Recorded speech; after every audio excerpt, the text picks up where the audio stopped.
ওটা যত দিন পিছবে আমরা তত বেশি করে আর কি পরিকল্পনা কর্মসূচি আমরা সেগুলো রাখবো। না, আমরা অত্যন্তই হতাশ এটা নিয়ে, কারণ আমরা অন্তত এইটা এক্সপেক্ট করিনি রাজ্য সরকারের কাছ থেকে। अनफॉर्चुनेटली डिले हुआ है, that is disappointing, but we are expecting the best, मतलब we are hoping for the best.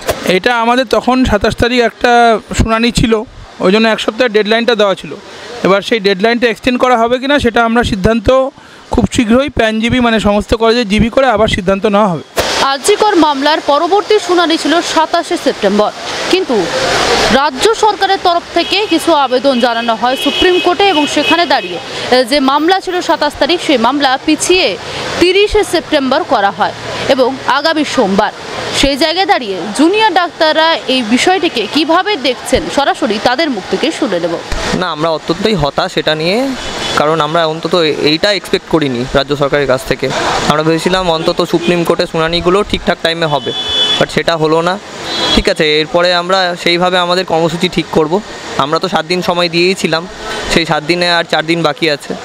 দেখা যাক তার মধ্যে সরকার কতটা মানে না মানে, তারপরে আমরা আমাদের পরবর্তী কর্মসূচি আমরা আবার অল আউটে যাবো কি না, সেগুলো কীরকম চলবে এটা ওই 7 দিন। হ্যাঁ হ্যাঁ, না আমরা 7 দিনই দেখব। না, ওটার জন্য অপেক্ষা করব না, আমরা 7 দিনই দেখব, কারণ আমরা তো 7 দিনই সময় দিয়েছি। 7 দিন দেখার পরে আমরা পরবর্তী পদক্ষেপ নেব। पोस्टपोन हुआ है, उसके बारे में बस इतना ही बोलूँगा कि ऑब्वियसली हम लोग थोड़ा डिसअपॉइंटेड है कि मतलब हम लोग को यही चाहिए कि जल्द से जल्द जस्टिस मिले। देखिए, जितना जल्दी हो सकता है उतना जल्दी जस्टिस मिलना चाहिए।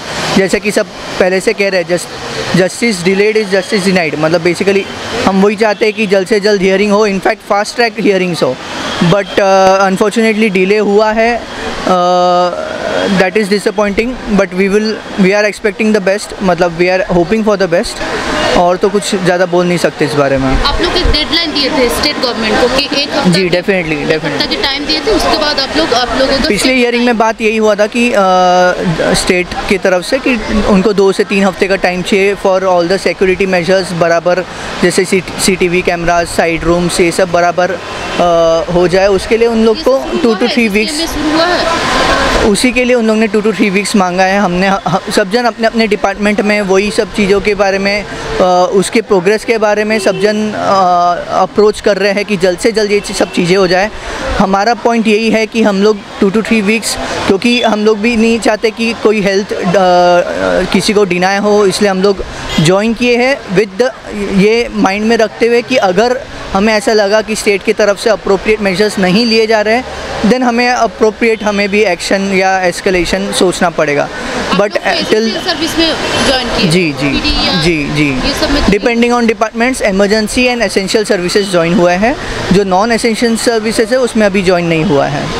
तो बट प्लान वही है, अगर सब चीज़ें अप्रोप्रिएट स्पीड में और जैसे हमें चाहिए वैसे चलती रही तो हो सकता है हम लोग बाकी सर्विसेज भी ज्वाइन करें। बट अगर हमें लगता है कि उतना अप्रोच नहीं, हो गया जी वही, तो टिल हियरिंग तो हमें वेट करना ही पड़ेगा। हियरिंग के बाद अप्रोप्रिएट जैसा हियरिंग होता है उस हिसाब से डिसीजन लिया जाएगा। अदर दैन दैट तो ऑब्वियसली जो हमारे इधर के मेन जो रिप्रेजेंटेटिव्स है हर कॉलेज के जो मिलके जो डिसीजंस लिए जा रहे हैं WBJDF की तरफ से, वो ये सब फॉलो कर रहे हैं। ওরা যেটা বলছে সেটা তো হচ্ছে যে মানে কোনো একজন যিনি কাউন্সিল আছেন তার মায়ের শরীর খারাপ, সেই অনুযায়ী মানে সেই জন্য হচ্ছে আর কি ব্যাপারটা। কিন্তু আমরা যেটাকে দেখছি এটা ব্যাপারটাকে একটু ইচ্ছে করে ডিলে করা হচ্ছে যেটা মনে হয়, ঠিক আছে। কিন্তু আমরা এই অবস্থায় হাল ছাড়বো না। Justice delayed is justice denied, we all know that.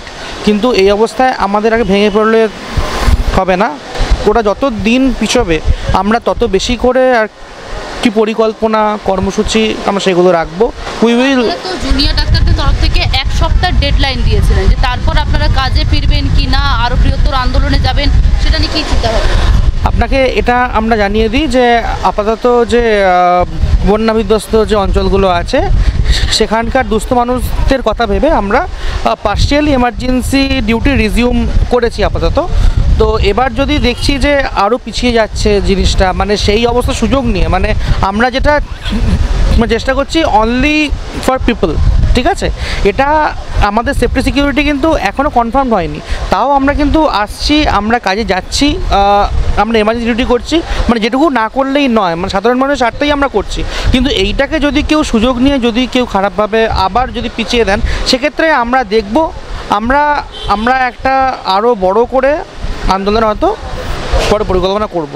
Supreme কোর্টের শুনানি যে পিছিয়ে গেছে অবশ্যই আমরা হতাশ, ঠিক আছে, কিন্তু এটাতে আমাদের খুব একটা কিছু মন্তব্য করার কিছু নেই, কেননা মানে রাজ্য সরকারের পক্ষ থেকে যে টিম আছে, লয়ারের টিম, তার মধ্যে একজনের মায়ের সার্জারি হবে ওই 27 তারিখ।